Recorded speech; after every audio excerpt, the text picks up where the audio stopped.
அனைவருக்கும் வணக்கம். உங்களுக்கு இன்னைக்கு புதுமை நிறைந்த சதந்தா பிராணாயாமத்துக்கு ரகசியத்தை பற்றி சொல்லட்டுமா? பொதுவாக பிராணாயாமம் பண்ணும்போது சிட் கம்ஃபர்டபுள் போஸ்டர், ஒரு சரியான இருக்கையில் அமர வேண்டும்.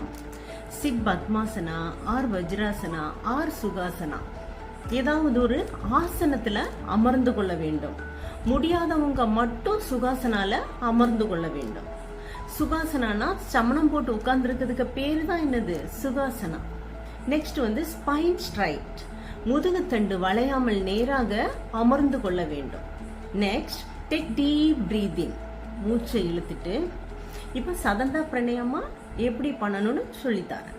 வாய் தந்தனா இந்த பல் வழியாக காற்றை உள்ளிழுத்து மூக்கின் வழியாக வெளிவிடுதல். இதுதான் சதந்தா பிராணாயாமம். இதை எப்படி பண்ணுவோன்னு பார்ப்போம்.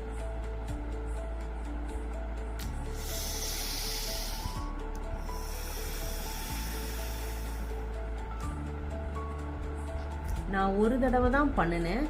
நீங்க இந்த பயிற்சியை 5 அல்லது 6 முறை செய்ய வேண்டும். நம்ம சதந்தா பிராணாயாமத்துக்கு பெனிஃபிட்ஸை பார்ப்போம்.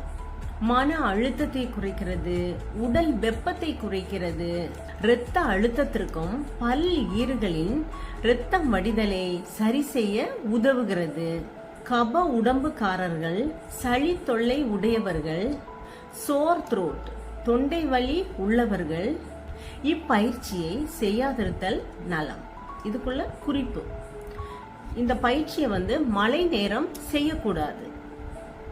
It is the cooling pranayama, உடம்பை குளிர்விக்கக்கூடிய பிராணாயாமா சதந்தா பிராணாயாமா. அதனால மழைக்காலங்கள்ல இந்த பயிற்சியை செய்யக்கூடாது. நெக்ஸ்ட் பல்வலி உள்ளவர்கள் இப்பயிற்சியை செய்யக்கூடாது. இந்த வீடியோ உங்களுக்கு பிடிச்சிருந்தா இந்த வீடியோவை லைக் பண்ணுங்க, ஃப்ரெண்ட்ஸுக்கு ஷேர் பண்ணுங்க, சப்ஸ்கிரைப் பண்ணுங்க. நன்றி.